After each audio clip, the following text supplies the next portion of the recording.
And we're live, I think. Yep. All right, we're live.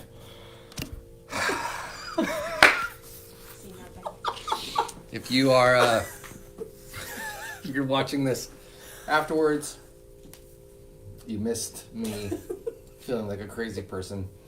We do have a few people on, so now we actually have to behave because there are people here. Why are you looking at me and saying we? Because I know that if I don't tell you to behave, what's going to happen? Yeah, I'm the And look, we're just going to call it out right away.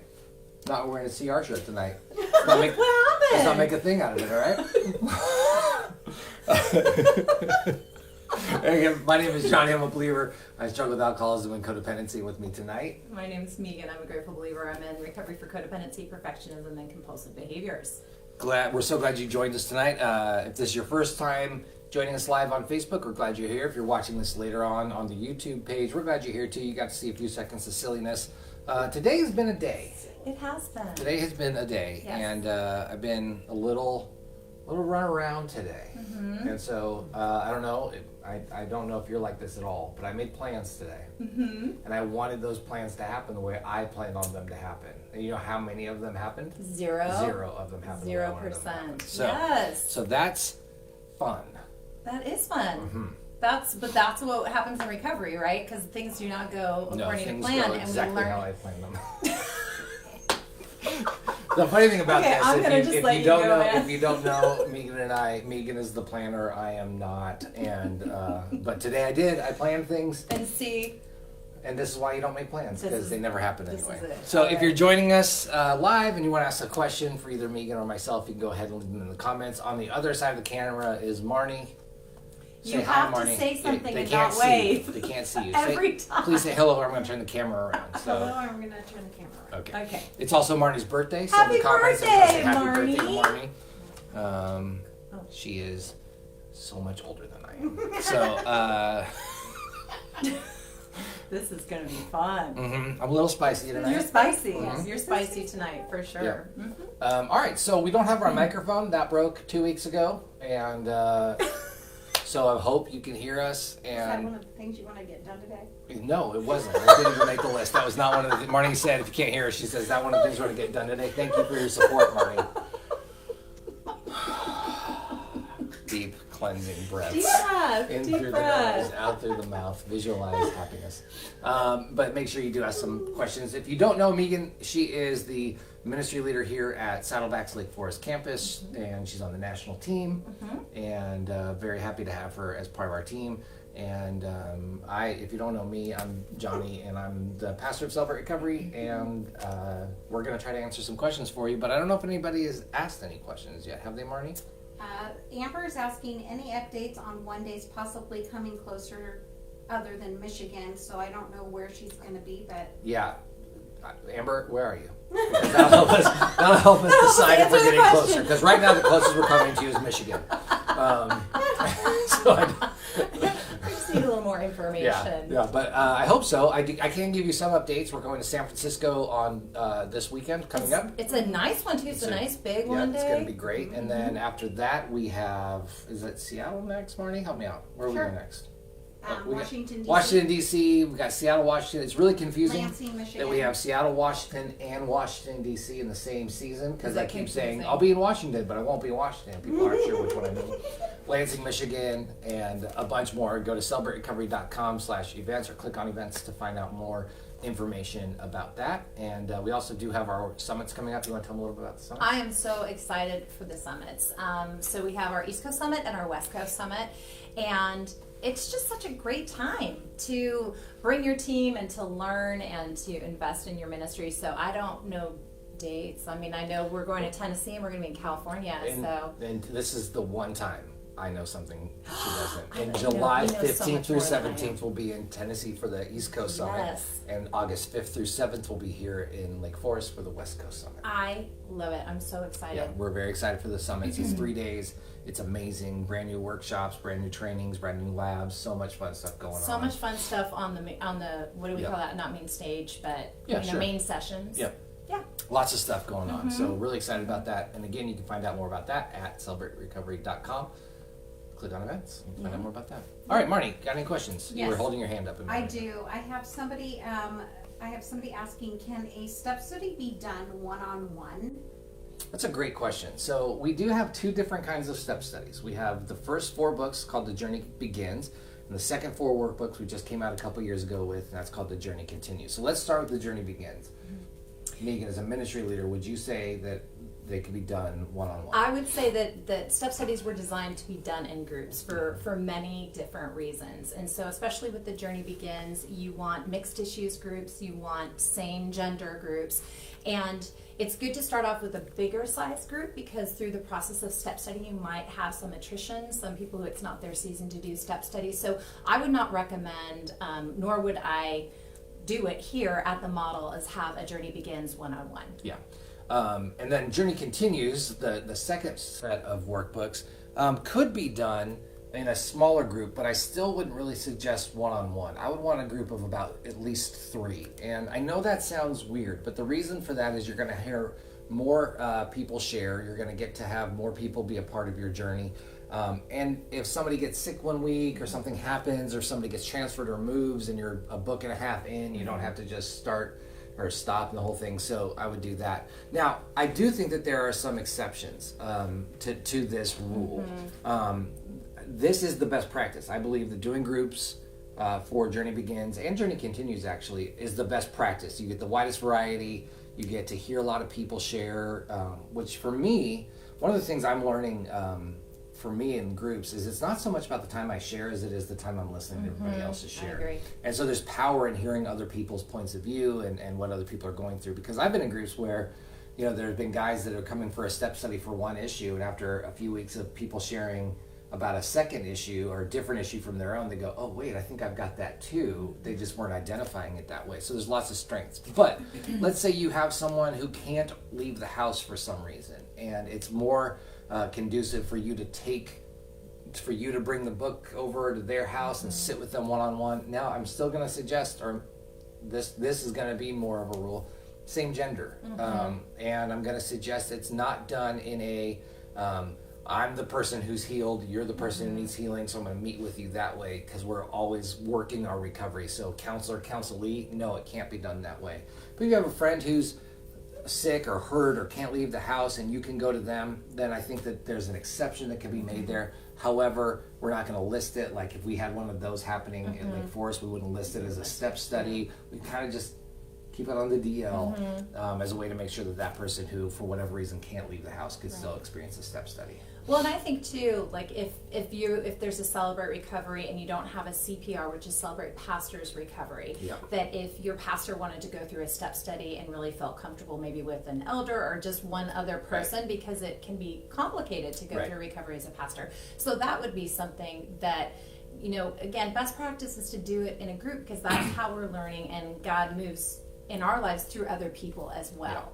And I can think of 2 other exceptions where I might say, okay, one would be inside a prison and one would be on a military base of some sort. If you're enlisted and it's hard to get off base, or doing a group is maybe not attractive on a base, which I would understand, you and a friend doing that together, I think. So it can be done that way, but it's always going to be the exception, and I would either talk to your ministry leader or your state rep if you have any questions about that, about how that's best to be done. All right, Marty, what else? So are there any guidelines for the mini testimony that people do after their step study? The ceremony is always nice, but they want to make sure they're doing it right. Okay. So we used to do this. Here's the thing. Not every Celebrate Recovery does what we used to call step study graduation at my former Celebrate Recovery. Now, we don't ever really graduate from recovery. But I saw it done, and my state reps CR did that, and I thought, wow, that's such a great thing. So what the parameters that I've seen done that my state rep used to do is that it was 1 to 2 minutes. It had to be very specific to step study. It was submitted and read ahead of time so that the ministry leader knew everything that was happening, everything that was being said. So it was about being very focused and intentional about the share. It wasn't a testimony as much as it was bearing witness to what Step Study had done in their lives. Like a testimony about the Step about Study. The Step Study, right. But then what I would do when that Step Study graduated is I would give them all how to write your testimony, and I'd try to schedule how to write your testimony workshop. But I love those graduations or events. It's so neat, and some people like to get their Step Study coins there. We don't do that here at Lake Forest. We just had 100 people start Step Study in January, so we couldn't do. That'd be a long night. That would be a really long night. But I love to see that done. I think it's a great event at Celebrate Recovery. Yeah, and I think you alluded to it as well. We don't do graduations here because the idea is even if I'm never going to do a Step Study again, I haven't completed my recovery, and I know that's not the heart behind that. I know that, but at the same time, I'm always tripped up by that because, like I said, I'm not done. Right. And so just, I think communicating that is really important. Not that you can't do it, but just the way you communicate it, how you talk about it, I think. Because words matter. So we shifted it to Step Study Celebration as opposed to graduation. Because really that's what we were doing. We were celebrating. But the graduation lingo is around there, so that might be, it's good to shift that language. And the second thing is, just like Megan said, whether it's a mini testimony or a full 20-minute testimony, they should always be written down ahead of time, edited by a third party, ministry leader or somebody the ministry leader assigns that to, and then read from that edited copy from the front, from the pulpit or whatever, however you refer to that, stage, pulpit, however you want to talk about it. And I know that sounds controlling, and the reason it sounds controlling is it is, and it's like that on purpose because we want to make sure that what is shared is going to be safe. Because our general meeting night, what we call our large group time, and then our open share groups, what we're about to go up to tonight, we say it all the time around here. It's all about the newcomer. Everything from the worship songs that we choose to the signage that we use to the way how we have the chairs set up. Everything is for the newcomer, including the testimony. It's actually not for that person giving their testimony. That's the word give is really important there. They're giving their testimony. And so we want to make sure there's nothing graphic or there's nothing triggering or there's nothing confusing even. And so we have people write it ahead of time. And sometimes people will say, well, then that's not being inspired by the Holy Spirit. And so I want to say, so the Holy Spirit can only inspire you with a microphone in your hand, not a keyboard. And that just doesn't work that way, right? That's a really good point. He can work through you as you sit down to write it. And then as somebody edits it, that's what we're looking for. We're looking for, did you talk about like, I was in kindergarten, then I was a teenager, and now we're back to kindergarten, because that's going to be confusing. Right. And so we're going to help you kind of weave that a little bit clearer. And so it's really important that it's done that way. It makes it safe, and you'll hear us say this a lot. If your Celebrate Recovery is not safe, it's not going to work. And people aren't going to get healing if your group isn't safe. And ministry leaders, one thing that I learned from Rodney Holmstrom when we went to his church, my husband and I gave our couples testimony there, and what he does is he actually prints the copy that was sent to him, and he gave it to us to read.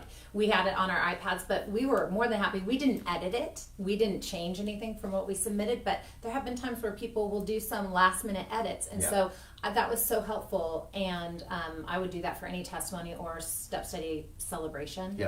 Yeah, and then also ministry leaders, you have to remember you're responsible for everything that's said behind the pulpit on your general meeting night. And so if somebody breaks that trust, they're not going to get back up on our pulpit on a Friday night. If somebody is, they go out off of their script, or they add something, or they go to an old revision, we're not going to get the hook out and pull them out unless they're really kind of doing something really bad.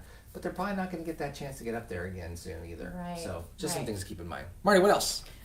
Patricia is asking, where are we located right now? So, Patricia, we're in Lake Forest, California, and we're at Saddleback Church. This is where Celebrate Recovery started in 1991, and that's where we're coming from. What else, Marty? Okay, a couple of people are asking, two people are asking about who can teach lessons on Friday night, and does it need to be strictly just Celebrate Recovery leaders, or strictly the ministry leader, or can anyone teach? Okay, so Megan, you're the ministry leader. Yes. So part of the team roles, and you can find this in the Advanced Leadership Training Guide, you can find it in the Leader's Guide, you can find information about it at the summits or one days.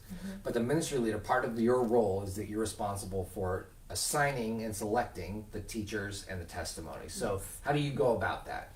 So here, the way that I go about that, we have a very large Celebrate Recovery, and our lessons are taught by pastoral staff who are Celebrate Recovery staff here at Lake Forest. So Pastor Johnny teaches, Pastor Danny teaches, I will teach. Not every Celebrate Recovery has a pastor on staff. Right. And so really... Probably most don't. Most don't. Yeah. Or even full-time people. Right. This isn't their vocation. This is their passion.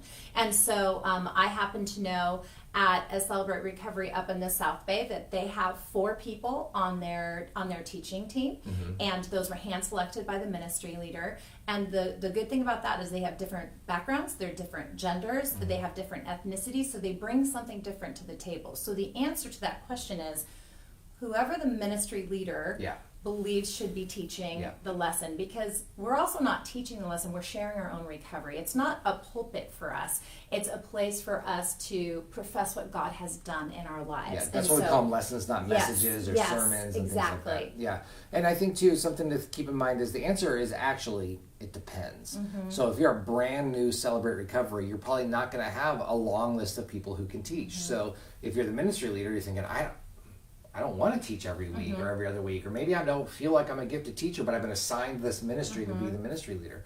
The good news is you don't have to teach. However, I think that there are some things to keep in mind when selecting a teacher. If possible, they should be somebody who understands recovery. So ideally, Celebrate Recovery and somebody who's been through the program. But if you've just started a brand new CR, there's no one there that has that. Well, and I do think, because I know you're probably not going to say this, but I know when I launched Celebrate Recovery for the first time, for the first year, none of us taught. We used the DVDs. You were actually our pastor for the first year. And the reason why we did that is, first, we wanted to go through the program ourselves, even though many of us were actually teachers on staff at our church. But for us, we wanted you to do it. We knew you could do it in 20 minutes. We knew you could bring it home. It was amazing. And so I would recommend that, and it's always good to have those DVDs, because if you get sick or if you have one of your teachers and they can't make it that night. So that's what I would recommend is, it would be better to have Pastor Johnny, for me, teaching on DVD than to have someone who didn't have the gift or the shape of teaching. Or maybe understand recovery. Yes. What you don't want to do is have somebody teach the 8th or 9th lesson of the program who gets up there and goes, I don't believe in this 12-step stuff, and now you got somebody up there for 20 minutes who's going to be talking about something else, right? So it's just good to kind of know that person. But the reason I even bring that up, thank you for that, because I do, those DVDs are available at pastors.com. And, here's the deal. You can watch them in advance and decide, I'm going to steal that. I'm just going to do it that way. Or you can show them however you want to do it. Just know I look different. I didn't have a beard and I didn't have sleeve tattoos at the time. It's been a little old. But I will say I stole a lot. When we did start teaching, we just watched yours and we just That's part of the idea. And what I don't recommend, and I've seen done, is actually reading the lesson outside of the leader's guide verbatim, standing up in front. And I know that sometimes necessity is the mother of invention, but most spaces have DVDs. I think it is more powerful to put in a DVD than it is to, with a book, read it verbatim. And if you're going to do that, because we do know groups that have done that, read it ahead of time. I know one of the lessons, there's a story that Pastor John wrote about him and Cheryl being on the 101. If you read that story and you say, Cheryl and I were on the freeway, on the 101 freeway behind a truck, that's going to sound weird if your wife isn't named Cheryl or, you weren't in that car, so it's not true. So just something to kind of keep in mind. Read it ahead of time. The DNA of Celebrate Recovery says that we keep the acrostic and the Bible verses at a minimum, and that gives us the ability to have creativity in other areas. So if you're teaching the denial lesson, as long as you do the DENIAL and the verses that go along with it, the introduction, some of the things that you say around it, you can have fun with that. But I do suggest the first couple of times, stick pretty close to the book. It's really good stuff, and it's not, something, and again, it's about the newcomer. The newcomer hasn't heard that stuff yet. So lots to be said about teaching, and in fact, we may want to do a whole one of these sometimes on the lessons, because I think it's important. All right, Marty, what else? We have a new gal on here, Stephanie, and she is saying this is her first time here. Can you tell her, she's asking, what's a step study? Great. A step study is where we go through workbooks that were written by Pastor John Baker that help us go through step-by-step, principle, through the 12 steps so that we don't get stuck in one area or we don't go too fast. A lot of times if you have any experience with the 12 steps, if you're a Christian and you come to the 12 steps, you can go like, 1, 2, 3, done. And you miss a lot of power but really digging into denial and really digging into some of that powerlessness that's there. And then there's this thing called the 4th step, which is a moral inventory that a lot of people don't want to do. So you can either get bogged down there and be in recovery for the rest of your life trying to complete a 4th step, or you can put 3 or 4 names on a piece of paper and say you did it. And so the workbooks really help us go through those, and literally millions of people have used those workbooks in their program. And now we have new books that Pastor John and I wrote together called The Journey Continues, which helps build on that foundation. You have to have completed The Journey Begins before you can continue. I know, but I'm telling you. I appreciate that, yeah. But again, that's going to be done in a way that's going to help people grow. And so all of our groups are gender specific, and our step study groups are going to be they're going to be mixed issues. So alcoholics, codependents, sex addicts, food addicts, whatever the situation may be, all in the same group. And that's in contrast to our open share group. So why don't you explain what open share groups And are? our open share groups are issue specific. Most of our open share groups are issue specific, meaning we still have gender, but we have our open share, which is that real face-to-face time where we get to share uninterrupted, recovery-centered with people who struggle with the same things that I may struggle with. And that is very, very powerful. Yeah, and it's really a really good 1-2 combination, because so tonight, Friday nights for us, but whenever your general meeting night is, we're going to have our open share group. And so men with men, women with women, no exceptions. And we're going to, like you said, we'll have the men chem addicts and the women chem addicts in a different room, and women codependents in one room, and all over our campus. And there's power in that because I'm sharing with other people who understand me. There's shorthand in there. And so it's helpful to hear about other people. What I love hearing about people when they're struggling, but I really get fired up when I hear about the victories that they're having, even if it's a day. I love somebody who's brand new to recovery going, man, I haven't had a drink for 15 days. It's like, it fires me up, you know. And they're like, it's only been 15 days. I'm like, that's over 2 weeks, man. Like, that's amazing, you know.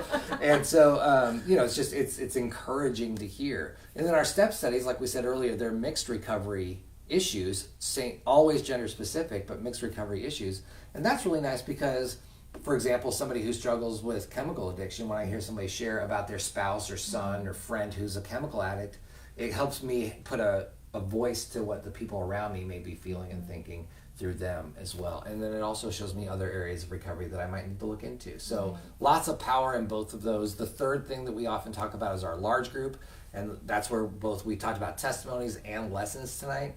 That happens before our open share group. So in just a little bit up here, we're going to run up to our worship center. We're going to have worship, announcements. I'm going to teach a lesson, and then we're going to break up all over the campus into our open share groups. Yeah.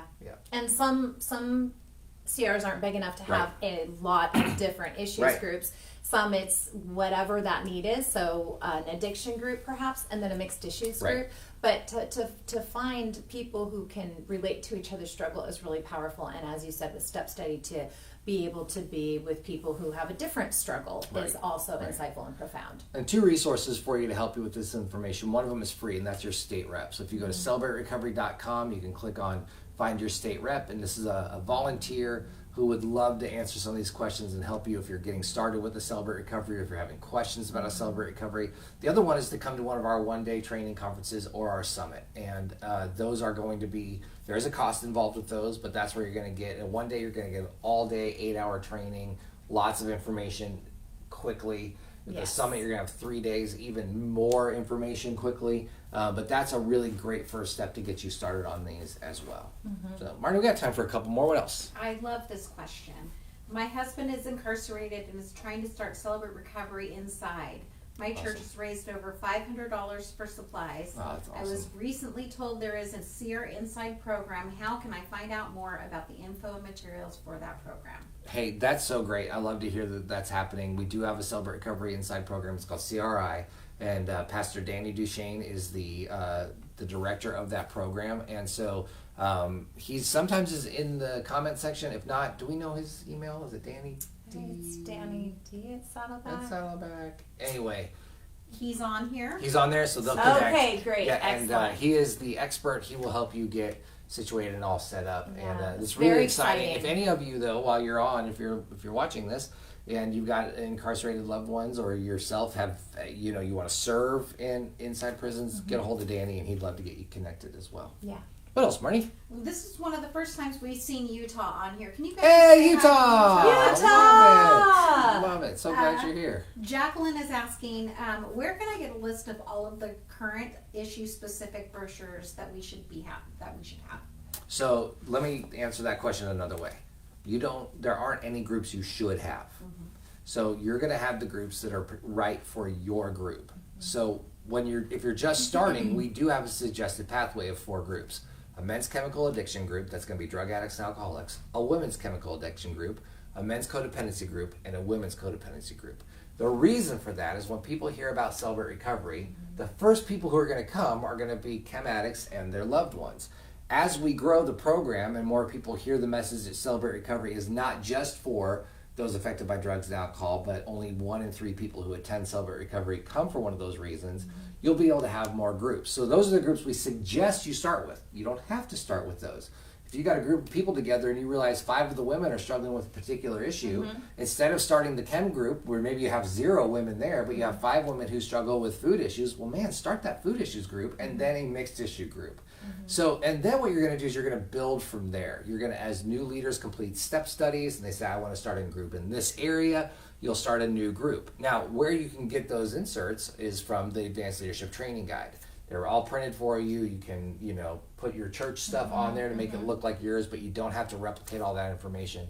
But should have is a little tricky because lots of CRs have different groups, right? A lot of CRs have different groups, and we would open groups and close groups depending on what happened, right. and the people were there so that we can serve the needs. So it was evolving. Yeah. And but the issues pamphlets were very, very helpful to have out, even if we didn't have those groups, because it helped people identify.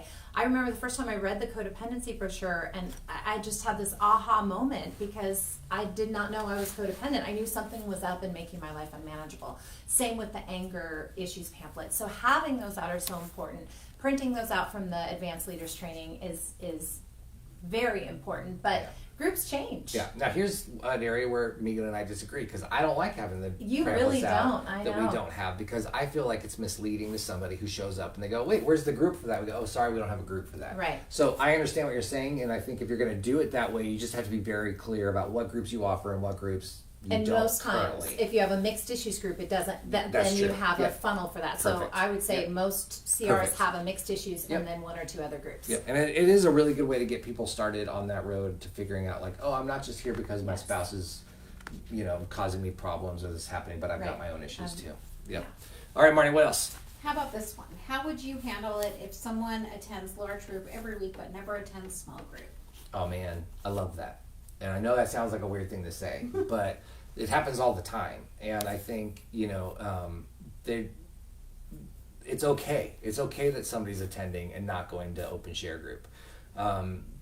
If you keep inviting them to, and I don't mean personally, I mean from the stage, right? And so if you keep saying, I'll often when I close would encourage them, like I said, from stage, but if not, just glad they're there. It's powerful when he does it too, because he does it in such a newcomer friendly way, and you can see the people, their faces, and the determination, those few that are choosing to take that next step, because you do it in a way that's inviting and not bullying and not bossing. It's, hey, this is the next step for you to consider. And I think that's really important for us to remember, that recovery happens at a different pace for people. Right. Just like humans grow at a different pace, right? Like humans physically grow at a different place, and you're never, I've got 3 kids.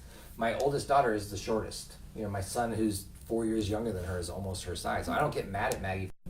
All right, well, that is our time. Thank you so much for joining us tonight. We love having so many of you with us. If you're watching this live on Facebook and you don't mind sharing it on your page, you just want to click share on there. If you want to give us a thumbs up, that would be cool too. If you're watching this later on YouTube, please subscribe, leave a comment below, and like it. And we're just so glad you're with us. You want to say anything as we close our time? Well, I just want to say we have something special happening tonight. Johnny's actually not teaching a lesson. We have a special event, and he's going to be teaching from his book, Road to Freedom, which is one of my favorite books to give people who are new to recovery. So we're blessed to hear him talk about it live. But if you haven't checked out that book, I'm going to do a shameless plug, because it's one of my favorite books. It's The Road to Freedom. It's available at pastors.com and Amazon. And he's not just my friend, he's my pastor, and he knows his stuff. So I'm excited to hear you teach tonight. Thanks for letting us talk to you about Celebrate Recovery. Yep, thanks for joining us, and we hope to see you next week. Bye, everybody.